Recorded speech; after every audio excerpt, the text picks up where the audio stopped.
Hello students, welcome to SSD Educational Classes and I am your friend Kashish Mehra. Today we are going to revise the chapter History, chapter number 5 when people rebel in 1857 and after. तो आइए जानते हैं इस chapter में क्या बताया हुआ है। तो यहाँ पर हम देखने वाले हैं किस तरीके से ब्रिटिशर्स और इंडियन पीपल्स के बीच में रिवोल्यूशन स्टार्ट हुआ था, क्यों स्टार्ट हुआ था, किस कारणों से स्टार्ट हुआ था, ये सब जानेंगे हम इस वीडियो में। ये वन शॉट वीडियो है जहाँ पे मैं पूरे लेसन को कवर करने वाली हूँ। So first of all we have to see that policy and the people. जैसे कि आपने पहले ही इसके पहले वाले चैप्टर में पढ़ा हुआ है कि जिस तरीके से ब्रिटिशर्स इंडिया में आए और उन्होंने जिस तरीके से अपने पावर को फैलाया, तो धीरे धीरे नवाब्स का पावर जो था वो लूज़ होने लगा। मतलब कि नवाब के जो पावर थे वो धीरे धीरे कम होने लगे और 18 सेंचुरी के मिड तक पहुँचते पहुँचते राजास नवाब के जो पावर थे पूरी तरीके से ख़त्म होने लगे। They had gradually lost their authority and honour. उनके ऑनर्स, उनकी अथॉरिटी धीरे धीरे उनके हाथ से जाने लगी।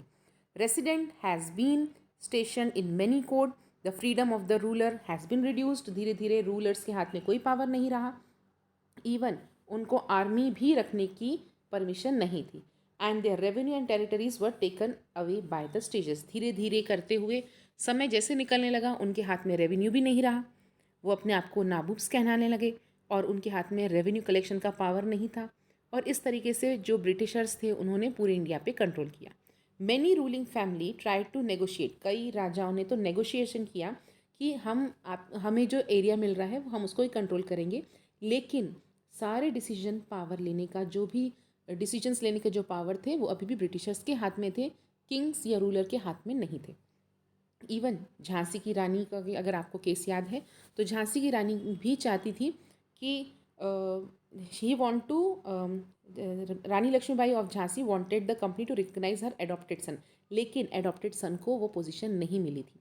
इट मीन्स धीरे धीरे रानी की झांसी की रानी के हाथ में जो झांसी थी वो भी उनके हाथ से चली गई, क्योंकि उनके हस्बैंड की डेथ के बाद एडॉप्टेड सन को पावर नहीं दिया गया था।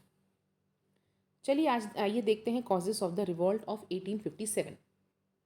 यहाँ पे अलग अलग कॉजेस हैं। सबसे पहले हम पढ़ने वाले हैं पॉलिटिकल कॉज। और पॉलिटिकल कॉज में सबसे पहले बताया गया है कि कंपनी चाहती थी, मीन्स ब्रिटिशर्स चाहते थे कि मुगल डायनेस्टी का अंत हो जाए। Name of Mughal king was remove from the coin minted by the company. Company जो कॉइन बना रही थी उसमें से मुगल एम्पर मीन्स मुगल राजाओं के जो कॉइन्स थे, उनकी जो पिक्चर्स थी वो वहाँ से रिमूव कर दी गई। वहीं पर इन 1849 गवर्नर जनरल डलहाउसी ने अनाउंस कर दिया था कि बहादुर शाह जफ़र की डेथ होने के बाद उनकी फैमिली को रेड फोर्ट से they would be shifted out of the red fort से बाहर निकाल दिया जाएगा। Even in 1856 governor general Canning ने डिसाइड किया कि बहादुर शाह जफ़र जो रहेंगे वो हमारे मुग़ल एम्परर के लास्ट रूलर रहेंगे। उनकी डेथ होने के बाद उनके जो डिसेंडेड हैं, मतलब उनकी फैमिली मेम्बर्स में से उनके बेटे या जो भी उनके फैमिली मेम्बर में उस पोजीशन पे आने वाले हैं, उनको पावर्स नहीं दिए जाएंगे और उनके बेटे को सिर्फ प्रिंस कहा जाएगा, वो वहाँ का किंग कभी नहीं बनेगा। तो इस तरीके से पॉलिटिकल पावर्स, पॉलिटिकल कॉजेज़ थे जहाँ की जिसकी वजह से पूरा राज्य, पूरा इंडिया ब्रिटिशर्स के हाथ में जाने लगा। आइए देखते हैं कुछ कॉजेज़ और भी जो पॉलिटिकल कॉजेज़ के अंडर में आते हैं। Dalhousie, that is Lord Dalhousie policy of annexation and doctrine of lapse have made the Indian ruler angry and insecure.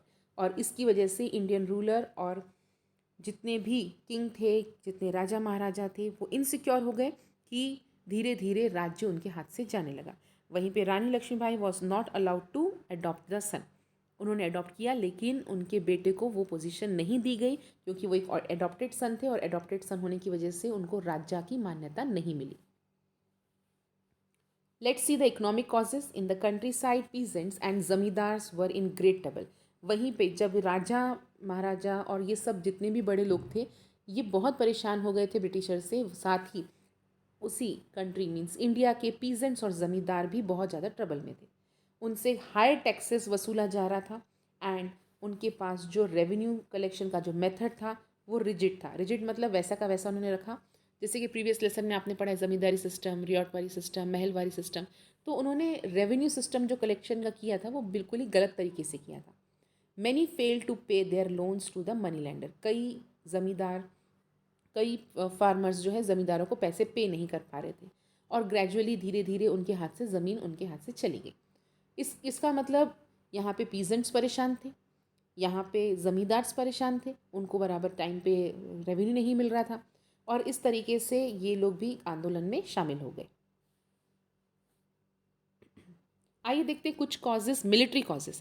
अब मिलिट्री की बात आ रही है तो आपके सामने सीधे सीधे जो नाम आता है वो आता है सोल्जर्स। सोल्जर्स को हम बोलते हैं सिपॉय। तो सिपॉयज़ ने भी कहीं ना कहीं आंदोलन स्टार्ट कर दिया था।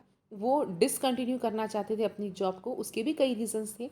वो अनहैप्पी थे, उनको जो पेमेंट मिल रही थी उतनी पेमेंट नहीं मिल रही थी जितना वो काम कर रहे थे, उनको कोई अलाउंसेस नहीं मिल रहे थे, उनकी वर्किंग कंडीशन अच्छी नहीं थी, and some of the new ruler violated their religious sustainabilities and belief. उनकी बिलीव्स और उनके रिलीजियस को भी कहीं ना कहीं उनको हार्मनेस दिखा। मतलब यहाँ पर हम देख सकते हैं कि जब रिलीजियस की बात आ जाती है तो सिपॉयज़ भी उनका साथ नहीं देना चाहते।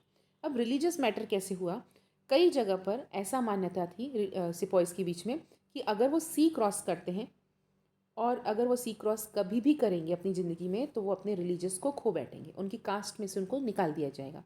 लेकिन यहाँ पर ब्रिटिशर्स ज़बरदस्ती उनको सी रूट के थ्रू बर्मा भेज रहे थे ताकि वो वॉर में हिस्सा ले सकें। लेकिन अब जब ये कंडीशन आ चुकी थी तो वो रिफ्यूज़ नहीं कर पा रहे थे। अगर वो रिफ्यूज़ करते थे उनका ऑर्डर तो उसके खिलाफ फिर उनको मारा जाता था, उनके खिलाफ उनको कहीं ना कहीं टॉर्चर किया जाता था, तो जिसकी वजह से उनको अपनी ड्यूटीज़ जो थी पूरी निभानी पड़ती थी। वहीं पे 1856 में the company pass new law, जिसके हिसाब से अगर कोई पर्सन ब्रिटिशर्स में एम्प्लॉयमेंट चाहता है तो उनको एक एग्रीमेंट साइन करना पड़ेगा। जब भी ब्रिटिशर्स बोलेंगे ओवरसीज़ जाने के लिए, मतलब अपना देश छोड़ने के लिए, तो उनको वो देश छोड़कर जहाँ वो बोलेंगे वहाँ जाना होगा। तो ये सब जो कंडीशंस ब्रिटिशर्स ने एप्लीकेबल कर दी थी इंडियंस के ऊपर, तो जिससे इंडियन सिपॉयज मतलब इंडियन सोल्जर्स भी अनहैप्पी थे। Immense discrimination between the Britishers and the Indians और ब्रिटिशर्स के बीच में काफ़ी भेदभाव देखा गया। अभी भी आप देखेंगे अगर इस कंडीशन में तो ब्रिटिशर्स को हाई पोजीशन मिल रही थी मिलिट्री पावर में, वहीं पे इंडियंस को कोई भी मिलिट्री पावर में पोजीशन नहीं दी जा रही थी। Let's see the socio religious causes, जहाँ पर इन्होंने बताया है the British believe that Indian soldier to be reform. यहाँ पर ब्रिटिश को लग रहा था कि इंडियन सोल्जर्स जो हैं वो थोड़ा से चेंज होने चाहिए, यहाँ पर इंडियन सोसाइटी में चेंजेस आना चाहिए, सोल्जर्स नहीं सोसाइटी में चेंजेस आना चाहिए। इसलिए उन्होंने एक नया लॉ पास किया जिसका नाम था सती। यहाँ पे वो सती के सिस्टम को कहीं ना कहीं रोकना चाहते थे। This is the spelling of you can change it off. Encourage the remarriage widow, remarrying of widow पर उन्होंने फोकस किया ब्रिटिशर्स ने। उनको लगता है सोसाइटी में चेंज आना चाहिए, लेकिन हर कोई पर्सन इस सोसाइटी के चेंज को नहीं चाहता था।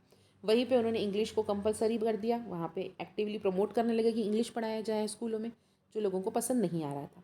After 1830 company allowed Christianity missions, उन्होंने क्रिश्चियनिटी मिशन किया, जहाँ पर उन्होंने एक कंडीशन रख दी, एक कहीं ना कहीं उन्होंने बैरियर रख दिया कि अगर आपको अपनी ज़मीन चाहिए, अगर आप अपने प्रॉपर्टी को अपने हाथ में रखना चाहते हैं तो you have to accept the Christianity. आपको अपना रिलीजन चेंज करना होगा, आपको क्रिश्चियनिटी एक्सेप्ट करना पड़ेगा। तो यहाँ पर 1850 में क्रिश्चियनिटी का एक नया लॉ बनाया गया, जहाँ पे आप तुरंत अगर कन्वर्ट होना चाहते हैं तो ईजिली कन्वर्ट हो सकते हैं। अगर आप कन्वर्ट नहीं होते हैं तो आपके पूर्वजों की ज़मीन मीन्स एंसेस्टर की ज़मीन आपको नहीं मिलेगी, प्रॉपर्टी नहीं मिलेगी। Many Indian begins to feel that कि ब्रिटिशर्स जो है उनके रिलीजियस को डिस्ट्रॉय कर रहे हैं, और ये एक कारण था जहाँ पर वो लोग आंदोलन कर रहे थे। Means these are the causes of socio religious causes, जहाँ पर रिबेलेशन धीरे धीरे लोगों के बीच में फैलने लगा। म्यूटिनी बिकम पॉपुलर रिबेलेशंस, देखिए उसमें क्या बताया गया है। फ्रॉम मेरठ टू दिल्ली, अब ये रिबेलेशन स्टार्ट हुआ और स्प्रेड कैसे हुआ, यहाँ पे कहानी स्टार्ट होती है। एक डेट में चेंज है यहाँ पर, ऑन 9 मार्च बताया गया है, जो कि सही डेट है 8 अप्रैल। 8 April is the right date, जहाँ पर बताया गया है कि Mangal Pandey was hang to death, और उस पर उसके बाद लोगों के बीच में इतना आक्रोश हुआ कि उन्होंने ब्रिटिश ऑफिसर्स के ऊपर अटैक कर दिया। Now sepoys refuse to do the army drill using the new cartridges, उन्होंने मना कर दिया था कि न्यू कार्टेजेस हम यूज़ नहीं करेंगे, क्योंकि वो बने हुए थे काव और पिग के फैट से। इसी कारण से जब मंगल पांडे ने उनका विरोध किया तो उनको हैंग टू डेथ मतलब उनको फांसी की सज़ा सुनाई गई। जब ऐसा हुआ तो उनके साथ के 85 सिपाहीज ने भी सर्विस छोड़ दी या उनको सर्विस से डिसमिस कर दिया गया और उनको भी 10 साल की सज़ा सुनाई गई। अब इतना सब देखते हुए बाकी के जो लोग सोल्जर्स थे मेरिट में, उन्होंने अटैक कर दिया ब्रिटिश के ऑफिसेस पे, मतलब स्टेशन, पुलिस स्टेशन पे अटैक कर दिया और ब्रिटिश ऑफिसर्स को मार दिया गया। Soldiers were determined to bring end the British rule. सोल्जर्स चाहते थे कि ब्रिटिश रूल ख़त्म हो जाए, लेकिन ऐसा नहीं हुआ। इनके साथ ही उनको ये भी डर था कि अगर ये रिवोल्यूशन ख़त्म नहीं हुआ तो ब्रिटिशर्स कहीं ना कहीं उनके ऊपर और अटैक करेंगे। तो इसलिए वो लोग गए और किसके पास गए? बहादुर शाह जफ़र के पास मदद लेने गए, कि वो चाहते थे कि मेरठ से लेकर दिल्ली तक वो गए ताकि बहादुर शाह जफ़र उनकी मदद करें। लेकिन क्या बहादुर शाह जफ़र उनकी मदद करेंगे? हाँ, उन्होंने मदद की और वो एज ए लीडर की तरह सामने आए और धीरे धीरे हर जगह पे रिवोल्यूशन फैलने लगा।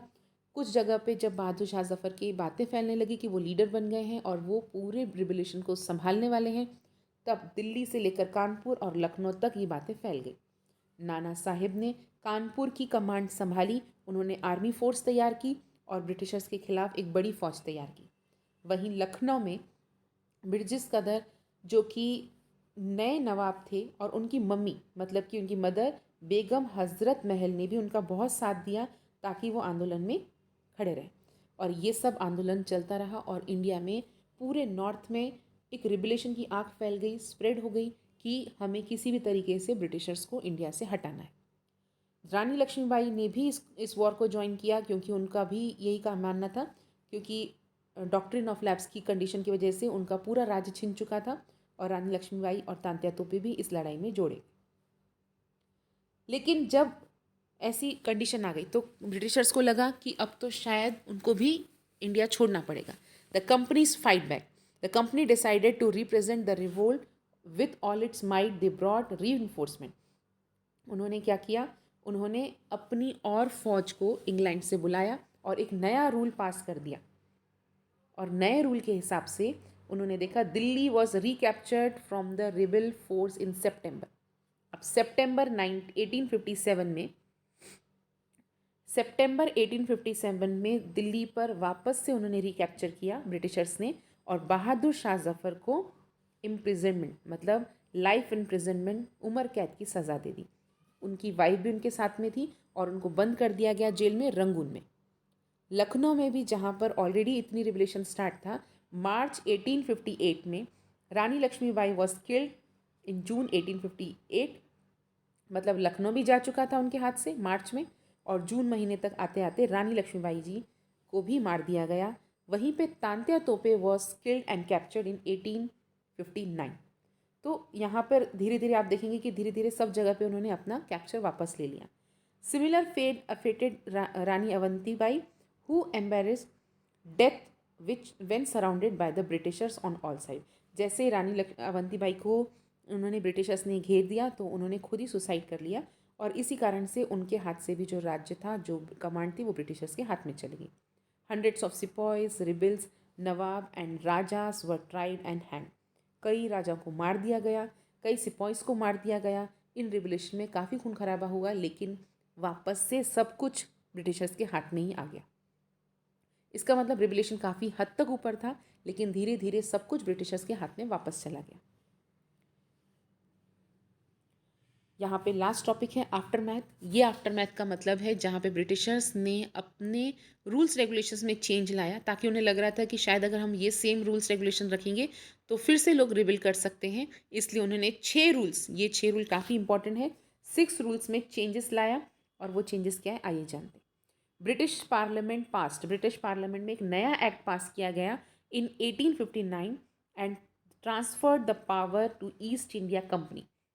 इसका मतलब पूरा का पूरा मैनेजमेंट कौन करेगा इंडियन अफेयर्स को? ब्रिटिश कंपनी, ब्रिटिश क्राउन इसे मैनेज करने वाली है। मतलब इंडिया के सारे डिसीजंस ब्रिटिश कंपनी नहीं लेते हुए ब्रिटिश क्राउन लेंगे, मतलब कि ब्रिटिशर्स में बैठे हुए, जो ब्रिटिश पार्लियामेंट में बैठे हुए लोग हैं, वो लोग लेंगे। All ruling chief of the country was assured that there territories, मतलब ये एश्योर्ड किया गया ब्रिटिशर्स के द्वारा कि उनकी टेरिटरीज फ्यूचर में कभी भी नहीं छीनी जाएगी। They were allowed to pass on their kingdom to their heirs. वो चाहें तो अपना सिंहासन, अपनी गद्दी अपने बेटों को दे सकते हैं। अपनी बेटियों को दे सकते हैं या किसी मेल हायर या फीमेल हायर को भी दे सकते हैं। It was decided that proportion of Indian soldier, जहाँ पे आर्मी फोर्स सिर्फ इंडियन सोल्जर चलाते थे, अब यूरोपियन सोल्जर भी आएंगे और इंडियन सोल्जर के जो नंबर्स हैं वो कम कर दिए जाएंगे। इसका मतलब इस रूल्स के साथ साथ सिपॉइज भी खुश हो जाएंगे। Land and property of Muslims were confiscated on a large scale and they were treated as suspicion. वहीं पे मुस्लिम पीपल के ऊपर थोड़ा सा अत्याचार किया गया। यहाँ पर उन्होंने सस्पेक्शन किया, उनके ऊपर नज़र रखी ताकि फिर से कोई रिबेलेशन वहाँ से स्टार्ट न हो पाए। British decided to respect the custom. उन्होंने मना किया कि हम आपके ट्रेडिशन, रिलीजन, कस्टम के ऊपर कोई भी सवाल खड़ा नहीं करेंगे। आपको जो जैसे रिलीजन फॉलो करने हैं, जो कस्टम फॉलो करने हैं, आप कर सकते हैं। वहीं पे लास्ट पॉलिसी जो बनाई गई वो बनाई गई लैंडलॉर्ड्स और ज़मींदार्स के लिए, ताकि लैंडलॉर्ड्स और ज़मींदार्स के राइट्स प्रोटेक्टेड रहें, उनके लैंड्स के ऊपर कोई आँच नहीं आएगी। इसका मतलब लैंडलॉर्ड और ज़मींदारों के ऊपर भी कहीं ना कहीं भरोसा दिखाया गया कि जो वो करना चाहते हैं वो अपने लैंडलॉर्ड्स कर सकते हैं। जितना रेंट लेना चाहते हैं, जितना रेवेन्यू लेना चाहते हैं वो ले सकते हैं। तो ये थे टोटल 6 चेंजेस जो 1857 के रिवोल्यूशन के बाद ब्रिटिशर्स ने चेंजेस किए। होप फ्रेंड्स आपको हमारा वीडियो पसंद आया होगा। अगर आपको हमारा वीडियो पसंद आया तो इसे लाइक कीजिए, चैनल को सब्सक्राइब कीजिए और जितना हो सके शेयर कीजिए। Thanks for watching the video.